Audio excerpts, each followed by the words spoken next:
Part of our driving factor in selling, I really wish we could have gotten it to that. It would have been really fun.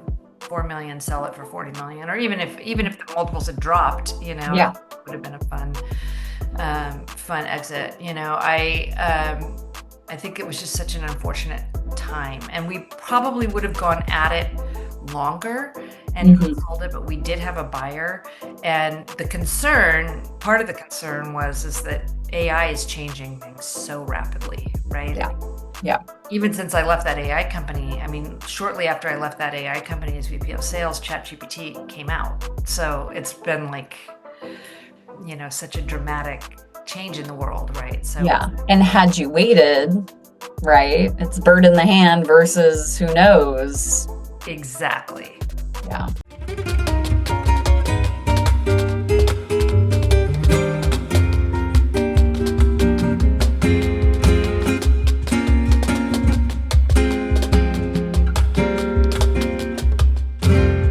And so with HelloSign selling to Dropbox, what were the highs and lows?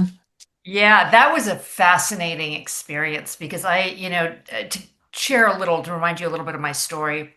Um, I'm from the Bay Area. I started out in the investment industry and I learned really early on in my career how to build from the ground up. I was on the founding team of Wells Fargo Asset Management's first mutual fund company, and we took that from zero to $1 billion, and there were four of us.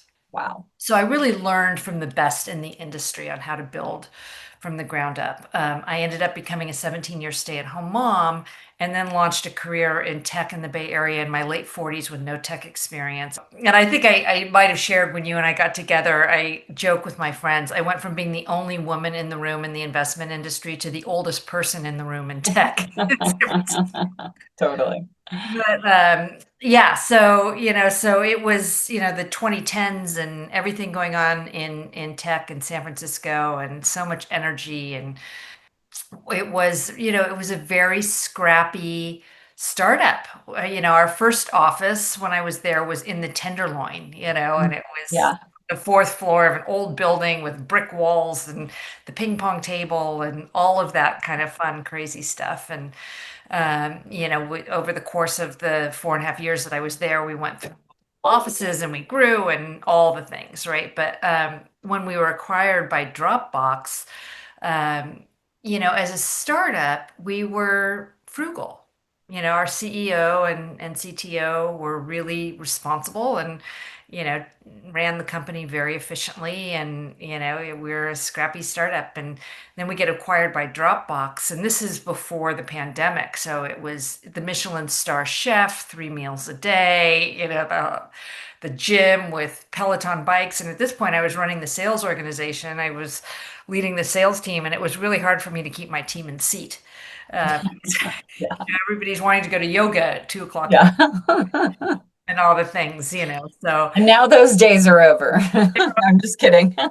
yeah, they don't happen anymore. But Yeah. uh, but it was a fascinating experience and just really, really fun. I mean, we had a fun time, and Dropbox at the time handled that purchase beautifully. I think we were the first, maybe second company that they had acquired. Mhm. But I mean, to the point where we were an office as a startup that allowed dogs in the Yeah. office, and they knew we weren't going to be able to allow dogs anymore. So they sent notes with a gift certificate and a dog treat to every dog owner in the in the company. It was just a very, very thoughtful Yeah. acquisition. And, Yeah. That's amazing. Yeah. As far as the employee communication in this whole process, how do you feel like that was handled? I think it was handled beautifully. Okay. Again, I think it was a time when Dropbox was doing very, very well, of course. And so people received raises and then we received, it was, so I think there was nothing but a positive experience for most of the people in the company. Now, a lot of people, and for myself, like I'm a mom, I'm good at wearing a lot of hats. And, Yeah. I love building. I love driving high performing teams and scaling from the ground up. And that's really my sweet spot. So Yeah. I ran the sales organization reporting to HelloSign COO because our VP of sales had left after the acquisition. It's not for everybody being in a big publicly traded company. And so I helped with that integration for a year. And at the end of the day, ultimately, once you're in a publicly traded company, it gets very siloed.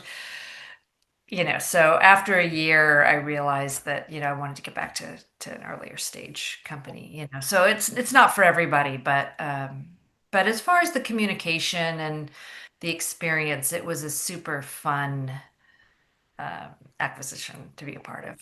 That's awesome. So what was next? Yeah, so then I left. I left HelloSign in actually February of 2020. And I joined a very, very early stage legal tech company. I had been advising them already for, 6 months or so prior to joining them, but who knew what was going to happen in the world. So I only stayed there till May because it was not going to happen at that point. So I didn't even put that on my next exit, I joined a company called Pluma. And this was a fascinating experience for me because I joined on the leadership team. We only had the CEO, who's a genius. She literally Princeton undergrad, Harvard MBA, incredibly smart woman, and her CTO. And myself. And there were 20 people in the US. We had an engineering team in India, but our team was 20.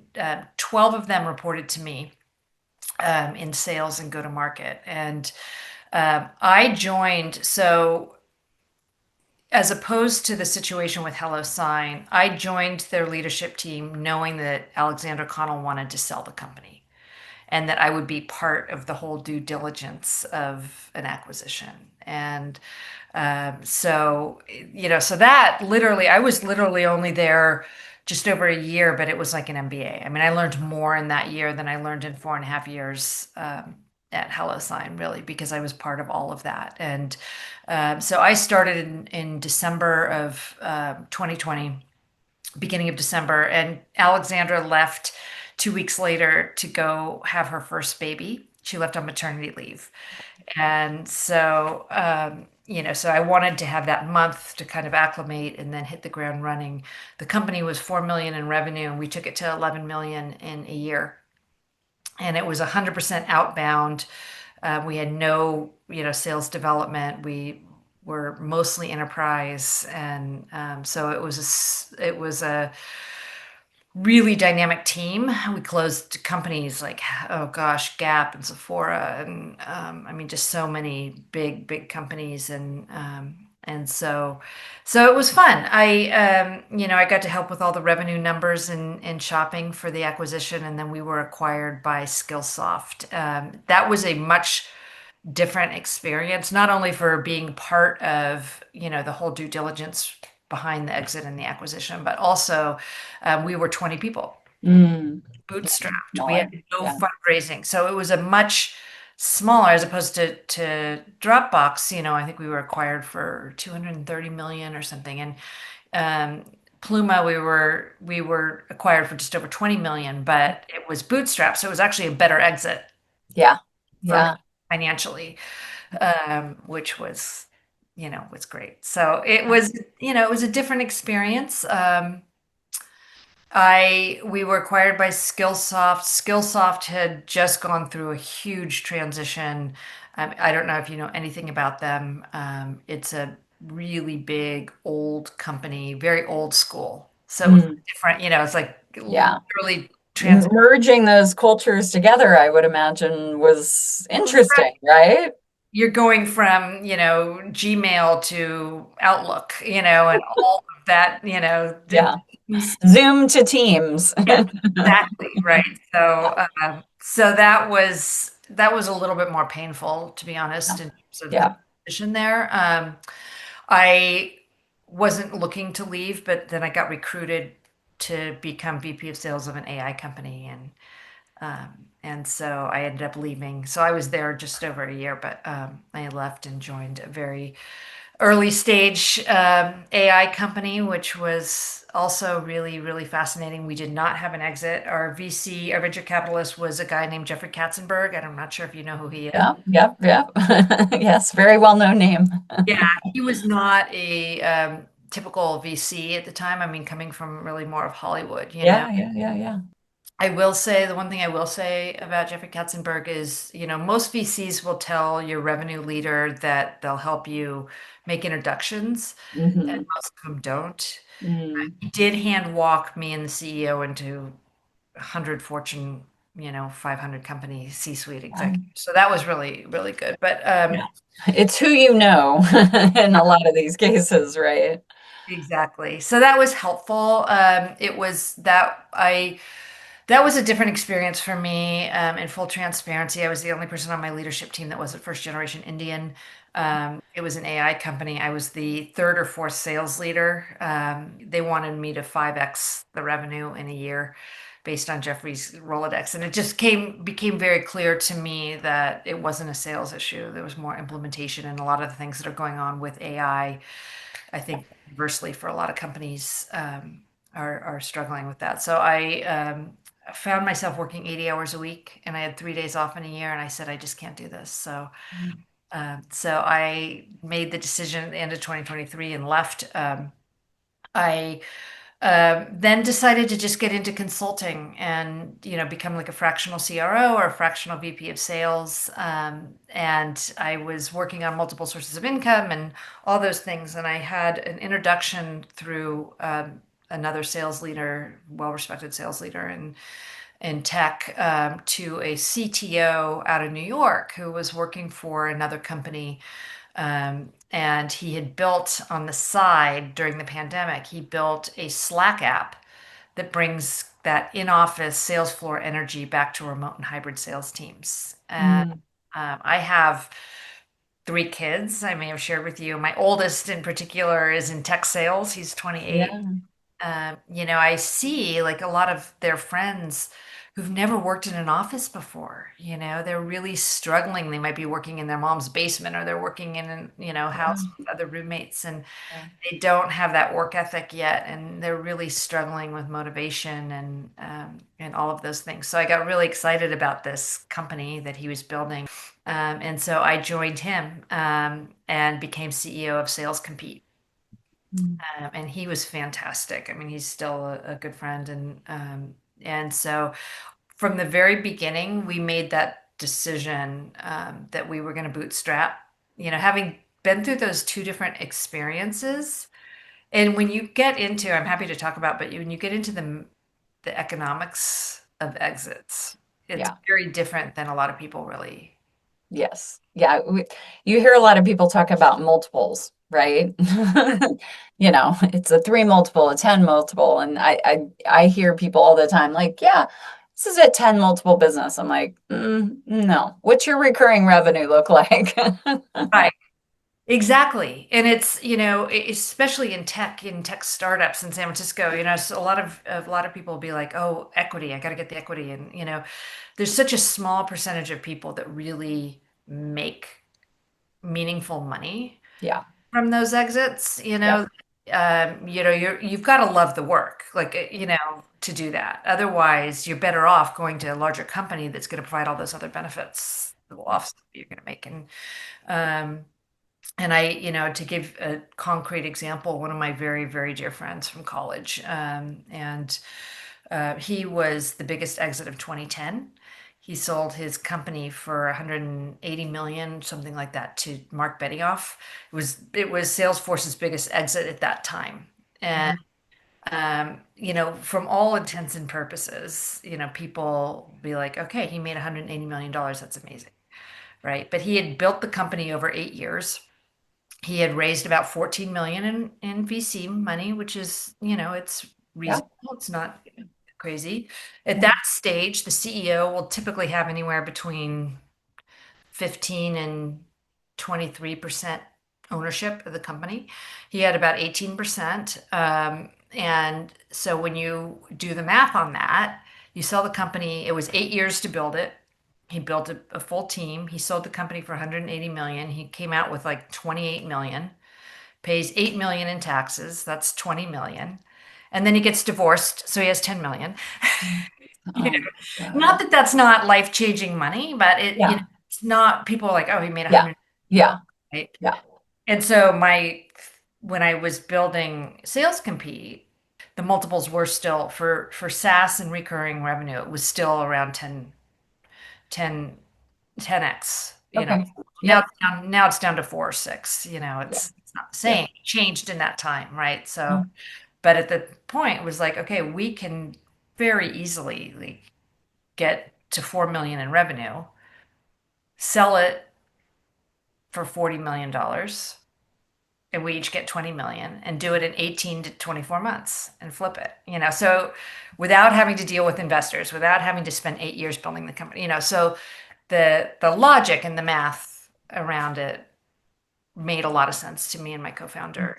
Ultimately, in we all know this post-pandemic time has been insane, right? So yeah. multiples dropped from 10x to more to 4 to 6, and companies Mhm. went from um, growth at all costs to efficiency. So it was harder to sell. Not as many people are spending money and buying and new software platforms and whatnot. But Yeah. um, so we ended up having a buyer come to the table. It wasn't the exit that we had hoped, but it was still a nice exit, and we sold it just a year ago last March. Great. So Congratulations. That's awesome. yeah. Any in that last exit, anything in reflecting on that that you would have done differently or hoped to have gone differently? Part of our driving factor in selling, I really wish we could have gotten it to that. It would have been really fun to be able to get it to Yeah. that 4 million, sell it for 40 million, or even if the multiples had dropped, it Yeah. would have been a fun exit. I think it was just such an unfortunate time, and we probably would have gone at it longer and Hmm. sold it, but we did have a buyer. And part of the concern is that AI is changing things so rapidly, right? Yeah. Yeah. Even since I left that AI company, I mean, shortly after I left that AI company as VP of sales, ChatGPT came out. So it's been like, such a dramatic change in the world, right? So it's Yeah. And had you waited, right? It's bird in the hand versus who knows. exactly, Yeah. exactly. So Yeah. it's That take, is a lot of the conversations that I've had with women on this channel. Really, it's one of the biggest challenging decisions, right? Like you have somebody that approaches you. Are you ready? Is it the right time? Is it the right fit culturally, right? Like we right, grow a business, we build relationships with our employees and our customers, and like, is this the best thing? My first Women Who Exit interview I did with this amazing woman, Kim. She's in biotech, and 13 different suitors over the course of her 10 or so years in business and due diligence, and every time she went through due diligence, of course, she learned, right? And she ultimately said no 12 times. It was her 13th, you know, wow, yeah, she said, okay, now this is the right one. Like it's a right. tough decision. It is a tough decision. If you're a CEO and a founder and you've got an earnout, like Yeah. you got to stay for 3 years. You want to make sure that's a good culture fit too, because Yeah. you're going to be working and spending your time and all of And that. being told what to do. I mean, I've been an entrepreneur now over 2 decades, and I always say I am proudly unemployable. Like it was Right, very challenging for me to go in and go back into a situation where I'm in a big structure and somebody is telling me what to do, especially when I may not agree with what they're telling me what to do. right. So I hear that a lot from folks of like, how do we get this earn out as short as possible? Can we do this in 3 months or 6 months? Because 3 years is a long time. Right. It is a long time, and it can be very, very painful. And it's interesting too because I think like part of for me, I'm a little long in the tooth. I mean, I started out in the investment industry right out of college when Black Monday hit. And, there's been, of course, the Great Recession of '07 and '08. I was a mom then, but, like I've been through You've many, seen it. I've seen Yeah, many markets. And I mean, I tell my kids it's been the end of the world since the beginning of the world and everything will rebound. But this feels like a really different time in the world. I don't know what's going to happen. Nobody knows what's going to happen, and it doesn't feel like a normal market.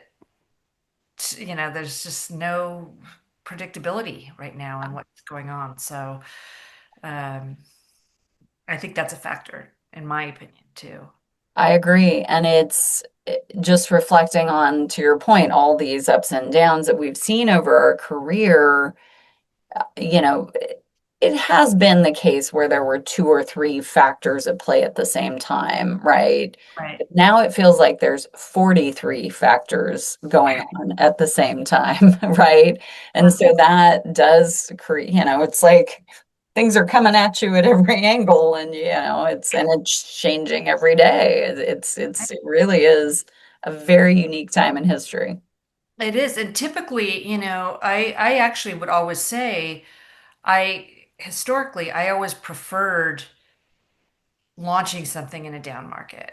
Yeah, In the 2010s in tech, everyone, rising tides lifts all boats, right? So everybody's doing well and everybody's selling. I mean, when I started in a sales role at Hello Sign, I was stunned. I'm like, we're like 80% inbound. That yeah, doesn't happen in a sales function, yeah, yeah. you don't have to go source your own deals and hunt for them, but it's when markets go down and it's not like that as a seller or a sales leader. It's like that's when you can really see your performers, right? Is when the going gets tough. So historically for myself, I've always had the biggest leaps in my career in times that have been challenging because my skills can really shine through, right? But I don't know. I mean, I sit here and I look at, I'm not sure if you read the data. Do you know of the company Anthropic? Yes, Yeah. The CEO of Anthropic came out saying he's predicting a 50% elimination in entry-level jobs, yeah. 20% I've read that. increase in unemployment Like in 5 years. soon, Yeah, like in a couple years, not like a decade. Like, yeah, I so did hear that. And these recent college grads are the ones, yeah, I mean, many people are being hit, but the things that somebody used to do as a recent college grad is what AI in a lot of cases is taking on first. right. It's those entry-level roles. And I mean, for me, as far as I can see, like I think what you're doing, and I'm not just saying this with Harahub and like entrepreneurship is going to become so critical. Like I even say to my kids, like maybe this is a time to start a little Board and Brew franchise or something. Totally. Yes, 100%. I always say, if you know how to start a business, you will never be unemployed, Right, right? And it's daunting, right? If you didn't grow up in an entrepreneurial family, you didn't have some sort of business degree, even if you have a business degree. I mean, I have an undergrad in business and an MBA. right, Nothing I do as an entrepreneur was taught to me in school, right, frankly. I right, mean, and I taught college for 10 years. Like, I love education. I am a right, huge proponent of it. But I think what is happening right now in the way colleges are teaching is from 50 years ago still. Like they're not getting it, right? They're playing by the old model of get out of school 200K in debt and try to go make a life for yourself. Like that is over in my opinion. right. 100%, 100%. And it's like even for myself, like I've been in these tech companies and now I'm building my own. I've done the 4x4 method and I'm helping um, businesses, with employee engagement, and the numbers are so bad. Like we need to start supporting people in their own endeavors. So the 4x4 method is Silicon Valley's secret to exponential growth for your personal development, right? Like you Mhm. could treat yourself like a high growth startup. And I'm also doing coaching, but as soon as I'm back in the area, I definitely want to get involved in Hera because I need help as an entrepreneur building I've gotten an accountant to separate my book. I've not Yeah, had to do a lot of that stuff. yeah. Yeah. And just the community, right? To be able to turn to somebody next to you and say, like, I'm struggling with this right now. Like, how did you handle that? And of course, there's so many online forums and, Reddit and, Slack channels, but it's different when you build a trust with a like-minded community and you can be open and vulnerable and say, I need help. I don't know what the hell I'm doing. Like, this is scary. Right. Right. 100%. And also even when you do know what you're doing, like we need community more than ever. I mean, it's just, we need community. We need in-person events. We need to be, as somebody who's single and empty nester and working remote, I have to get out there and, Yeah. interact with other leaders and Yes, yes, like-minded, ambitious, and so many folks who come out of a corporate environment and step into entrepreneurship, it is a whole nother world, right? And they don't realize that that network that was naturally built around you in corporate, right, that doesn't exist anymore. And that's part of the reason we're in a loneliness epidemic. I mean, epidemic, right?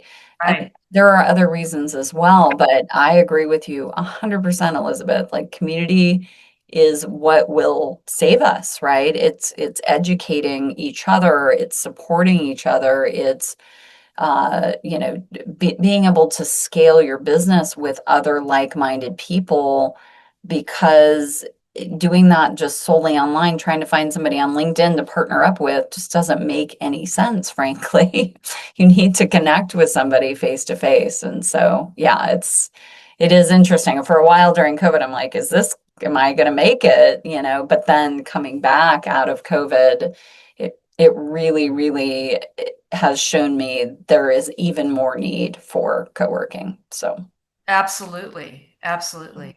Yeah, I mean that's, it's like a big part of it is I had community in San Francisco and there would be a lot of industry events and whatnot. And so I moved to San Diego and I found I really had to look for it. It was like a little more fragmented, and I'd try to connect with people on LinkedIn that I saw were in the area. And then you start to find there's Silicon Sands, and then there's Sierra Hub, and then there's, I went to one organization in Encinitas, and it's a great community that meets it's free and they meet every Friday, but it was so many energy healers, right? And like it's like finding your people in different spaces, and it's everything. I mean, it's when I first moved down there, I found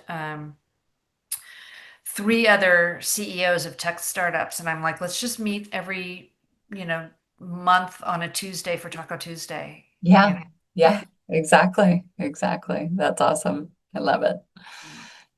Elizabeth, any other things you want to share about your current business? Things that are at a bit more evergreen, not like I have a workshop next week kind of thing, but just, some of the things that you're excited about for the upcoming, year or so. Yeah, I'm really, really, this is becoming kind of a passion project for me because, I do have all this experience building from the ground up and building tech companies and scaling tech companies. And, but I just feel so deeply, maybe it's part of it's being a mom too. And I know you are an educator, like, I want to help people. And we are living in this time where millions of people are feeling stuck and stagnant and tired of working for the man, or they're, layoffs, and, they're looking for more purpose and more meaningful driven work. And so I was successful, and this is your world. I was successful because I had a business plan. I had a sales playbook, right? It's like we all know how to run a marathon, but you can't do it unless you have a plan, right? So it's like having that strategy. So when I went to relaunch a career after 17 years as a stay-at-home mom, nobody would talk to me. It was completely unemployable. I found my first job on Craigslist. I literally, like, and I had three kids to support. So I asked myself, what made me successful in my 20s? And it was having that plan. So I built a business plan or a sales playbook, for lack of a better word, for my job search, and went on to, be a five-time sales leader, three-time VP of sales and CEO, right? So I'm taking that foundation of building a company or building a startup and helping people meet their own goals. their own ambitious goals, whether they're personal or professional or a little bit of both. And so, so it's a fun, it's the 4x4 method, and I'm having a lot of fun with it. Amazing. I love it. Well, Elizabeth, thank you so much for sharing a bit of time with us and sharing a bit of your story. I'm excited to see what you build over the course of this next year and excited to have you back in San Diego soon. Thank you. Yes, absolutely. I can. I'll let you know when I'm down next, and would love to come in and see the new space. Awesome. Fantastic. Great.